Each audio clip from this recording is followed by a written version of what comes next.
Callisto की आइसी surface के नीचे पूरा का पूरा समुंदर है। साइंटिस्ट को 24 एक्सोप्लैनेट्स में से 2 ऐसे सुपर हैबिटेबल प्लैनेट्स मिले हैं, दोनों ही धरती से भी बेटर है, लेकिन साइज में ये धरती से 8 गुना बड़ा है।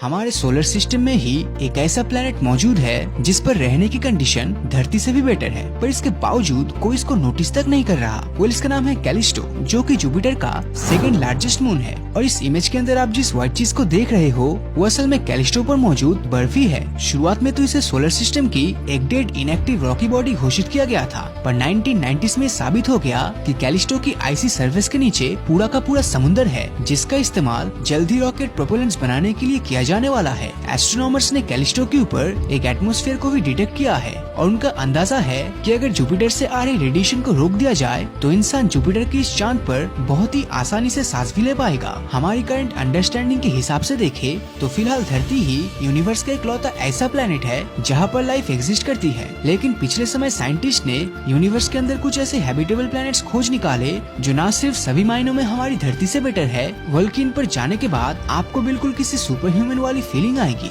5 अक्टूबर 2020 को एस्ट्रोबायोलॉजिस्ट DS मकुच ने एक नए मिशन की शुरुआत की, जिसके तहत उन्होंने ऐसे प्लैनेट्स को अपना टारगेट बनाया जो सभी मायनों में धरती से बेटर थे। और आप यकीन नहीं करोगे कि उन्हें ऐसे प्लैनेट्स भी मिले जो 1 या 2 नहीं बल्कि पूरे के पूरे 24 थे। इन सुपर हैबिटेबल प्लैनेट्स को खोजने के लिए मकुच और उनकी टीम ने एक अलग ऑब्जर्वेशन करने का डिसाइड किया, जिसके लिए उन्होंने क्राइटेरिया की एक लिस्ट बनाई और जो भी प्लैनेट क्राइटेरिया की उस लिस्ट को फॉलो कर रहा था तब इसका सीधा सा मतलब था कि वो सुपर हैबिटेबल प्लैनेट है। जब भी कोई प्रॉपर प्लैनेटरी सिस्टम मिलता है तब उसमें सबसे पहला काम होता है वो प्लैनेट और उसके होस्ट स्टार के बीच के डिस्टेंस को मेजर करना, क्योंकि इससे ही हमें पता चल जाता है कि वो प्लैनेट अपने हैबिटेबल जोन में है या नहीं, और अगर है तो उस पर कितना वाटर परसेंटेज होगा। हैबिटेबल प्लैनेट्स खोजने के अगले क्राइटेरिया की बात करें तो वो है size and mass of planets, क्योंकि किसी भी प्लैनेट का मास और साइज लाइफ को इवॉल्व होने में इन्फ्लुएंस कर सकता है। अब जितना प्लैनेट का साइज होगा उतनी ही ज्यादा जगह मौजूद होगा इंसानों के रहने के लिए,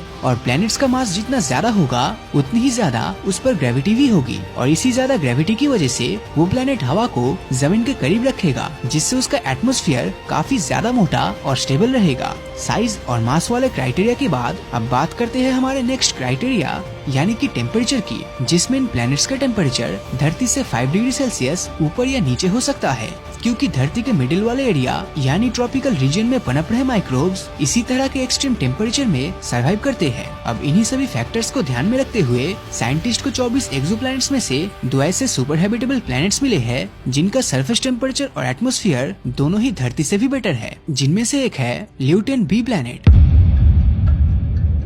इस प्लेनेट को 2017 में पहली बार ऑब्जर्व किया गया था। तब पता चला कि इस पर न सिर्फ पानी है बल्कि किसी भी लाइफ फॉर्म के जिंदा रहने के लिए सभी जरूरी चीजें जैसे कि हाइड्रोकार्बन्स और अमाइनो एसिड्स भी भारी मात्रा में मौजूद है। ये प्लेनेट इंसानों के रहने के लिए इतना अच्छा है कि रिसर्च के मुताबिक इसके परफेक्शन के पीछे किसी एलियन का हाथ बताया जाता है। और इसी पॉसिबिलिटीज को देखते हुए अक्टूबर 2017 और 18 में मेटी नाम की ऑर्गेनाइजेशन ने इस प्लेनेट पर कई मैसेजेस भेजे हैं, जिनमें से एक मैसेज में अलग अलग म्यूजिकल इंस्ट्रूमेंट की आवाज और दूसरे मैसेज के अंदर यूनिवर्स में हमारी लोकेशन का साइंटिफिक ट्यूटोरियल है, जिससे कि अगर ल्यूटेन B पर इंटेलिजेंट लाइफ मौजूद हुई तब हमें उसके बारे में एक न एक दिन जरूर पता चलेगा। अब अगला सुपर हैबिटेबल एरिया है ट्रैपिस्ट स्टार सिस्टम। कहा जाता है धरती के रेगिस्तान में जितने मिट्टी के कण है उतने ही स्टार्स पूरे ब्रह्मांड में मौजूद है। अब अगर सितारे ही इतने हैं तो सोचिए प्लैनेट्स कितने होंगे, और इतने अरबों खरबों प्लैनेट्स में सिर्फ हमारी धरती पर ही लाइफ एग्जिस्ट करती है, ऐसा होना तो लगभग नामुमकिन सा लगता है।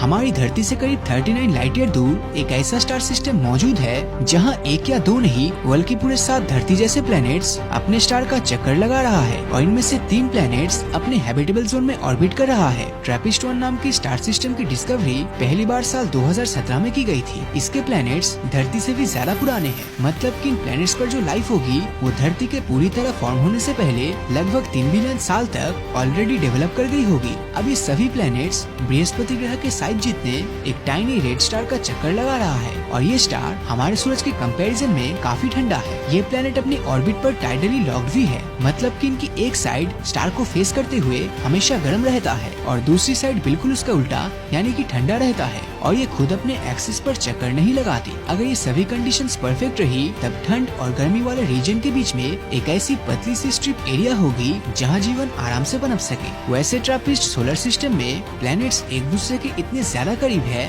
कि अगर आप इनमें से किसी एक पर खड़े होकर आसमान में देखेंगे तब आपको स्टार सिस्टम के बाकी प्लैनेट्स अपने चारों तरफ घूमते हुए दिखेंगे।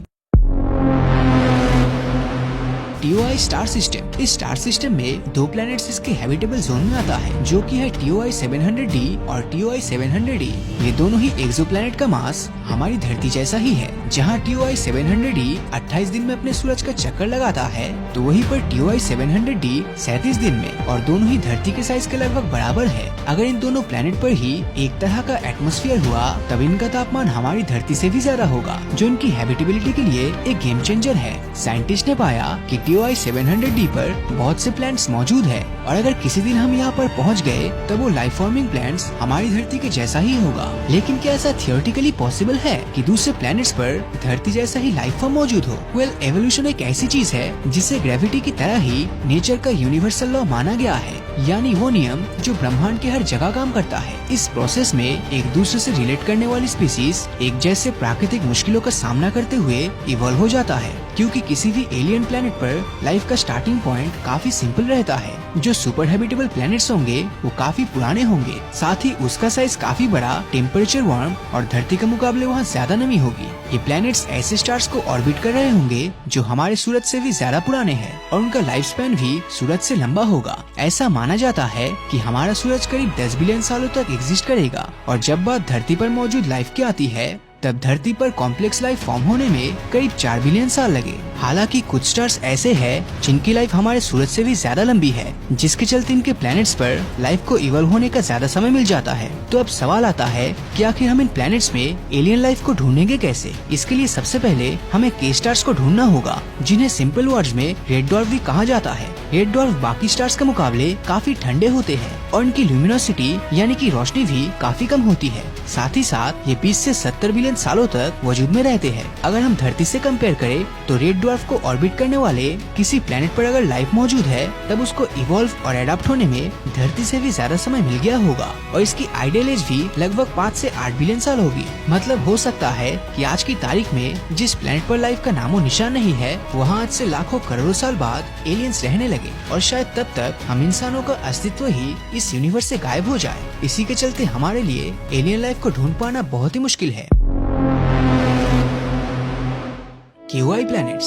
इन दो प्लैनेट्स का नाम है KOI 5715.01 और KOI 5554.01। अब ये दोनों ही लाइफ के एवोल्यूशन के लिए बिल्कुल परफेक्ट है। पहले प्लैनेट KOI 5715.01 का सरफेस टेम्परेचर धरती के मुकाबले सिर्फ 2.4 डिग्री सेल्सियस ही कम है, लेकिन साइज में ये धरती से 8 गुना बड़ा है, जिसका मतलब इसका लैंड सरफेस एरिया और ग्रेविटी धरती से काफी ज्यादा होगी। अब अगर पानी की बात की जाए तो इसके खुद के सूरज और प्लैनेट्स के बीच की दूरी के अकॉर्डिंग यहाँ बहुत सारा पानी मौजूद तो जरूर होना चाहिए। दूसरे प्लैनेट का टेम्परेचर 27 डिग्री सेल्सियस है, जो आपको एसी में रहने जैसा फीलिंग देगा। तो इससे एक बात तो क्लियर है कि कंफर्ट के मामले में ये प्लैनेट हमारे लिए परफेक्ट है। अब यहाँ जमीन के टेक्टोनिक प्लेट्स की हलचल की वजह से नाइट्रोजन साइकिल कंटिन्यूअसली चलती रहती है। अब आप बोलोगे कि नाइट्रोजन से लाइफ फॉर्म थोड़ी ना होगा, बिकॉज हम में से ज्यादातर लोगों को लगता है कि धरती पर ऑक्सीजन ज्यादा होना मोस्ट इम्पोर्टेंट है, पर सच तो ये है कि धरती पर सबसे ज्यादा नाइट्रोजन है। यहाँ तक हवा में भी 78% सिर्फ नाइट्रोजन ही है और यही नाइट्रोजन प्रोटीन और डीएनए जैसे केमिकल फॉर्म में कन्वर्ट होती है, जो हम इंसानों के रहने के लिए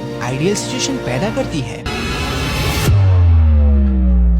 टी गार्डन भी, इसको सुपर अर्थ भी कहा जाता है। ये अब तक खोजा गया मोस्ट अर्थ लाइक प्लैनेट्स है और अगर इसका एटमॉस्फेयर बहुत हद तक धरती जैसा हुआ तब इसका सरफेस टेम्परेचर भी करीब 28 डिग्री सेल्सियस जितना ही होगा। मतलब कि हम इंसानों के रहने के लायक है और इस प्लैनेट का सूरज भी हमसे सिर्फ 12.4 लाइट ईयर दूर है। धरती से 1800 लाइट ईयर दूर सिग्नस कॉन्स्टेलेशन में स्थित एक ऐसा ही एक्सोप्लैनेट है केपलर 452b। ये एक्सोप्लैनेट 385 दिनों में अपने स्टार को एक बार रिवॉल्व करता है और इसका एवरेज टेम्परेचर करीब 1.6 डिग्री सेल्सियस है। साइंटिस्ट का मानना है कि इसकी सरफेस पर लिक्विड वाटर एग्जिस्ट करता है और शायद यहाँ पर हम जैसे से जिंदा जीव रह रहे होंगे, पर इसकी ग्रेविटी शायद हमारे इस सपने को तोड़ दे। केपलर 452b धरती से 60% ज्यादा मैसिव है, जिसके कारण इसकी ग्रेविटी काफी ज्यादा है। अब इतनी हाई ग्रेविटी में जीवों का जमीन पर रह पाना तो बिल्कुल भी पॉसिबल नहीं लगता, लेकिन इसके एटमॉस्फेयर की हाई डेंसिटी को देखते हुए पॉसिबिलिटीज है कि यहाँ हवा में उड़ने वाले जीवों की भरमार